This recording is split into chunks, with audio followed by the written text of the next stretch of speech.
Pegue o seu chá ou o seu café para a gente conversar sobre o livro Memórias de Marta, da Júlia Lopes de Almeida.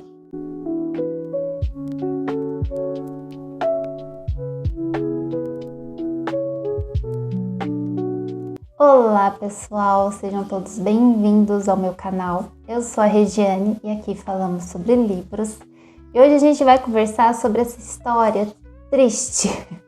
Este é um livro muito triste. Eu amei a leitura, foi o meu primeiro contato com a escrita da Júlia Lopes de Almeida.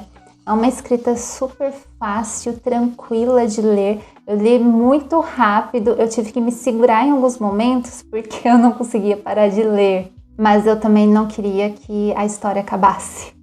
Então eu me segurei alguns momentos, mas de repente eu já estava no fim do livro.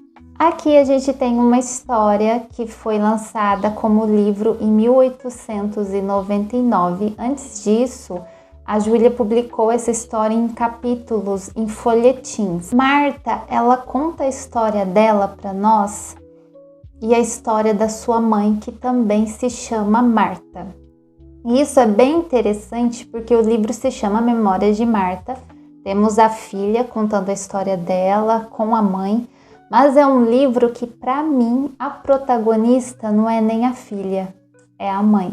As duas, elas tinham uma vida confortável, né? A mãe dela era casada, mas de repente o pai acaba falecendo e as duas se veem numa condição muito difícil. Elas têm que sair da casa em que elas moram e vão morar num cortiço. Um cômodo assim que quase não entra sol. Pelo que eu entendi, é uma cozinha e um quartinho, o local, né, em que elas vão morar. E é um lugar assim feio, pobre e rodeado de pessoas em situações até piores do que a delas. Então essa mãe se vê obrigada a trabalhar. Ela trabalha lavando roupa, engomando roupa, passando roupa e fazendo consertos em roupas para as pessoas. E é uma mãe que tem que pagar o aluguel e sustentar uma filha, isso lá, né, no século XIX. E ao mesmo tempo tem que lidar com a dor, né, porque perdeu o marido e se vê nessa situação. É como se a vida dela mudasse do dia para a noite. E Marta é uma criança de 7 anos quando tudo isso acontece. E ela vê a mãe dela naquela situação todos os dias. A mãe dela acorda muito cedo e vai dormir muito tarde para dar conta do trabalho. Marta, ela convive com as crianças ali no cortiço. Tem uma família que mora próximo a ela e lá temos uma mocinha um pouco mais velha que a Marta, que se chama Carolina. Ela tem uma irmã mais nova que a Marta, que é a Rita, e um irmão mais velho que é o Marreco. E eles vivem numa situação bem difícil porque eles não são uma família muito funcional. Eles são uma família um pouco problemática. A mãe explora muito a Carolina. A Carolina, ela é responsável pela casa, pelos irmãos, sendo que ela também é só uma menina. E Marta, com a mãe, passa muita dificuldade, tanto que nos é dito que o almoço delas era café e pão. Café sem leite, muito fraco. E a parte de Marta era sempre a maior. A mãe sempre dava um pouco mais para a filha do que para ela própria. E uma vez, né, ela tá na casa dessa Carolina lá brincando com, né, as crianças. E a Carolina percebe que ela tá com fome. Ela fala, né, que ela está com fome. Então ela dá um pouquinho de carne com farofa para Marta comer. E a mãe dela chega, vê aquilo e questiona a Carolina porque ela tá dando comida para outra menina, sendo que eles, pelo que parece, também, né, tem pouco. E Carolina diz que deu a parte dela para Marta e a mãe bate na Carolina. E Marta vai embora, triste, depois de assistir, né, o que aconteceu com Carolina por Carolina ter ajudado ela. E elas convivem nesse cortiço numa condição bem complicada, bem difícil. Não só por elas não terem uma condição financeira, mas pelo ambiente ao redor. É um ambiente difícil. Marta só vê sofrimento naquele lugar. Tanto que em um momento acontece um assassinato lá. E isso abala essa menina, ela cria muitos traumas, e esses traumas ela carrega pro resto da vida. É bem interessante como a Júlia construiu essa Marta, porque ela construiu uma menina com ansiedade, depressão, cheia de traumas, de crises de pânico, numa época em que não se falava sobre isso. Tudo era considerado uma histeria, sendo que aquele ambiente causou tudo isso nela. E a mãe, ao levar, né, a filha com ela para casa, né, de uma cliente, em que ela foi lá levar algumas roupas, a Marta, ela vê a filha dessa cliente, né, que é uma mocinha muito bonita, bem vestida, as duas têm a mesma idade, e Marta, a partir desse momento, ela descobre o que é inveja. E ela vê essa menina e ela se sente um lixo, ela se sente humilhada perto dessa menina. Assim, Marta é ela que narra a história, ela é narrado, né, em primeira pessoa. Então, ela é uma narradora não muito confiável. Ela nos conta que a menina leva ela até o espelho para humilhá-la, para mostrar para Marta o reflexo feio dela, enquanto o reflexo bonito da garota tá ali ao lado dela.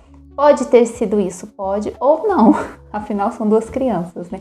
Mas Marta, ela se sente humilhada ao ver que a situação dela não é igual à situação da outra menina. A mãe dessa menina dá alguns vestidos para Marta, e a Marta sente que isso é uma esmola, ela se sente muito humilhada por ganhar a roupa da outra menina. E a mãe, né, dessa menina até diz para a mãe da Marta: por que Marta não vai para a escola, né? Afinal, ela já é uma menininha de 7 anos. Aí a mãe diz que não podia mandar a filha para a escola porque a filha não tinha roupa. Aí agora que ela ganhou os vestidos, ela pode mandar a filha para a escola. Marta começa a estudar e ela tenta ajudar a mãe nos trabalhos, mas ela não leva jeito para isso. Então a mãe se sacrifica muito para a filha estudar. E Marta, ela percebe que ela pode, com os estudos, arranjar um emprego que não seja tão cansativo e como o da mãe. Então ela percebe que ela pode ser professora um dia. Então ela se dedica aos estudos. Ela começa a trabalhar na escola aos 14 anos como... Eu não entendi muito bem como funcionava naquela época. Aqui é dito que é um ornamento.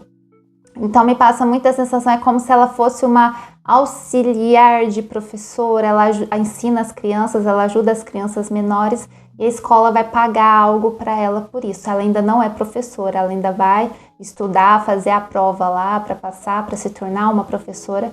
Mas naquela época as meninas que tinham uma boa nota, que se destacavam, podiam trabalhar assim na escola. Então Marta, ela se dedica para isso. E ela vê aquilo uma oportunidade de sair daquele cortiço, de tirar ela e a mãe de lá. Com esse salário, elas encontram uma casinha próximo da escola, uma casinha bonitinha, mas ainda simples, mas que o dinheiro que ela vai ganhar na escola é o aluguel certinho da casa. Então, assim, elas vão continuar vivendo naquela dificuldade, mas num ambiente melhor. Então, Marta passa a pagar o aluguel e a mãe trabalha para sustentar as duas.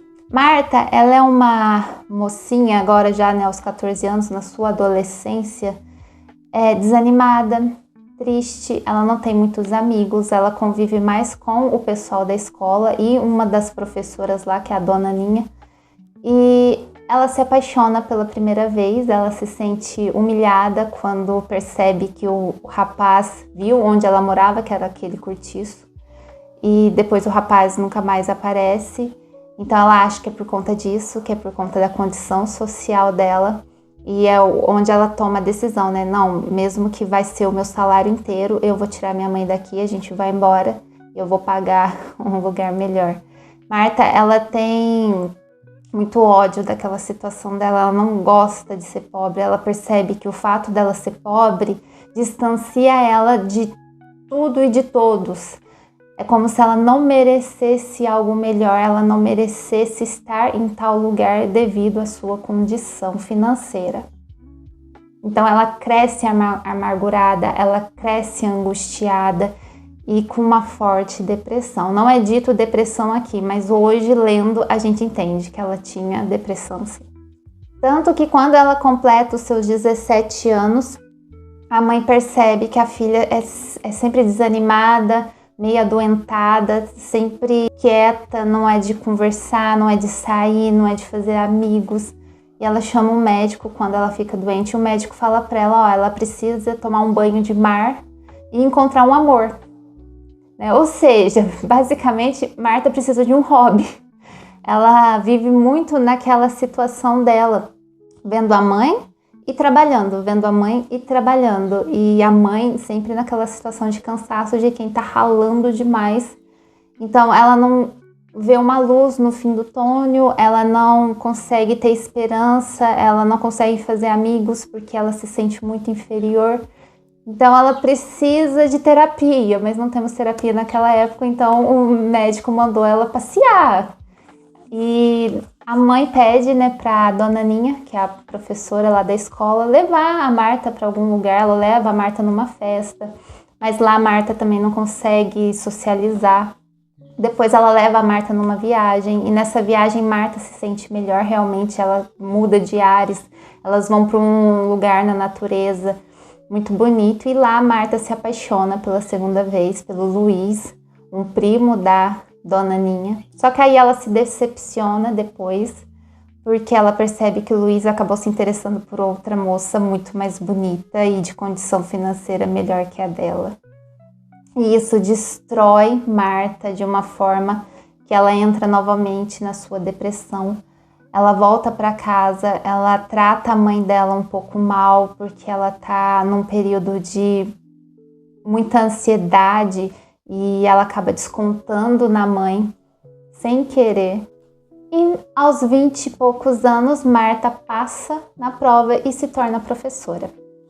Só que a mãe chega para ela e fala, olha, um dos meus clientes, o Miranda, que é um homem de 40 e poucos anos, pediu sua mão para mim em casamento. Eu só vou dar a resposta para ele se você aceitar. Marta diz o seguinte, não desejo casar-me. Alcancei uma posição independente, não precisarei do apoio de ninguém. Marta, ela tá desiludida no amor, Então ela também, em momento algum, quer se casar sem esse amor. E como agora, como professora, ela tem a condição de ganhar um pouco mais e de melhorar a condição dela e da mãe. Só que ela percebe que a mãe fica muito decepcionada com isso. Ela percebe que a mãe só vai descansar se souber que a filha está bem. E mesmo ela sendo professora, a mãe vai ter que continuar trabalhando, porque elas são pobres, elas vivem de aluguel e o salário dela de professora não sustentaria as duas. E ao ver esse desânimo da mãe, ela decide então, aceitar esse casamento. E ela se casa. Miranda, ele é um homem bom, ele trata a Marta super bem, ele leva a mãe dela para morar com eles e finalmente a mãe dela descansa, para de trabalhar. A mãe dela trabalhava doente, trabalhava dia e noite.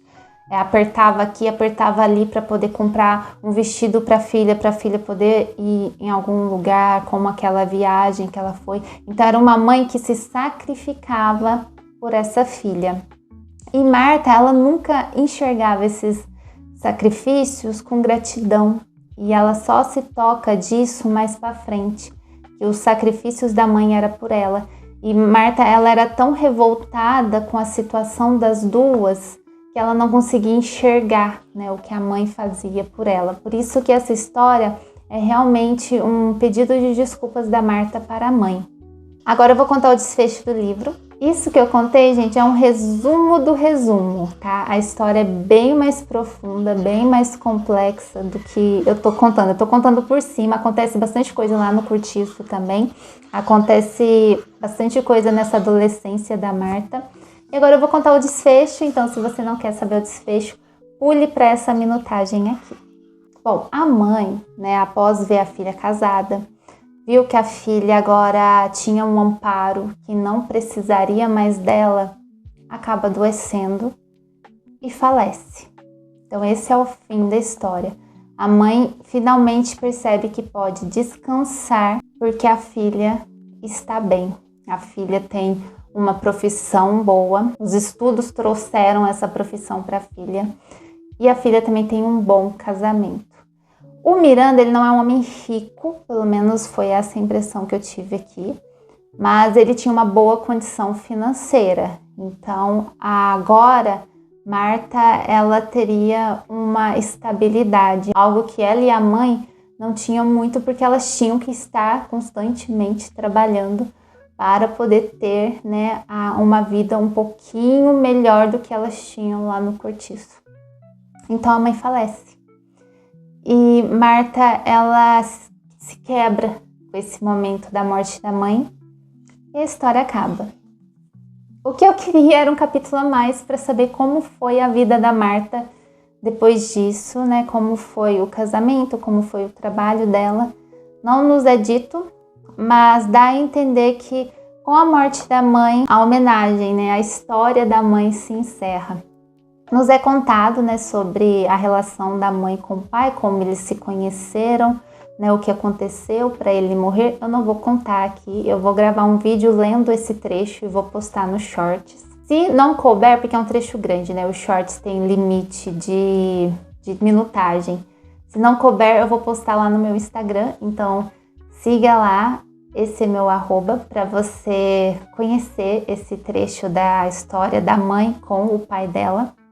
É uma história, assim, até que bonita, mas trágica também. E o livro é isso, gente. É uma história triste. É uma história, assim, da realidade. A realidade nua e crua aqui, né? Né? Das pessoas que não nasceram em berço de ouro, das pessoas que não conseguiram alcançar uma boa posição social financeiramente. A gente tem uma mãe fazendo grandes sacrifícios aqui pela filha. Uma mulher que muitas vezes é esquecida, que não é vista. Uma mãe solo, criando a filha. Uma mãe que vive pela filha. Eu terminei o livro bem triste, bem chateada com toda a situação, embora a Marta, né, tenha lá o casamento dela, o trabalho dela, mas Marta não é feliz. Ela não termina feliz, ela não tem o felizes para sempre. Ela não tem aquele sonho, porque ela tinha muitos sonhos conforme alguma coisa boa acontecia, né? Quando ela se apaixonava ou algo pequeno que acontecia e deixava ela um pouco mais feliz, meio que ela criava esperanças e então ela criava sonhos. Mas de repente vem a vida e puxa o tapete dela dizendo, coloca os pés no chão, porque isso não vai acontecer com você. Essa é a sua vida. Não vai ser melhor do que isso. Né? E é uma realidade triste, uma realidade que a gente coloca o pé na rua, a gente vê. A gente vai encontrar em todas as esquinas por aí pessoas nessa condição, pessoas batalhando, pessoas ralando para ter o mínimo. E às vezes nem isso elas conseguem ter. É uma delicadeza muito grande da Júlia ao escrever essa história. Este livro aqui, ele é da Princípios. Eu me apaixonei por essa capa. Na verdade, foi a capa que me fez querer comprar o livro, porque eu achei ela tão linda. Aí eu fui procurar a sinopse, me interessei e comprei. Essa edição da Princípios é bem bonita e contém 3 contos. Eu ainda não li. Esses contos eu vou ler depois e trago resenha deles para vocês, como eu faço com os contos da Clarice e do Machado de Assis também. Vou deixar o link deste livro aqui no comentário fixado. Se você comprar ele por meio do meu link, você não paga nada a mais, mas você me ajuda a ganhar uma pequena comissão da Amazon. Eu vou deixar o link também de algumas playlists de contos que eu tenho aqui no canal, caso você goste também. E é isso, gente, super indico. É um livro incrível e eu quero muito continuar lendo a Júlia Lopes de Almeida. Ela me conquistou com essa história. Espero que vocês tenham gostado, se inscreva no canal, curta o vídeo e comente aí se você conhecia essa história, se você ficou interessado em ler. Um beijo e até o próximo vídeo. Tchau, tchau!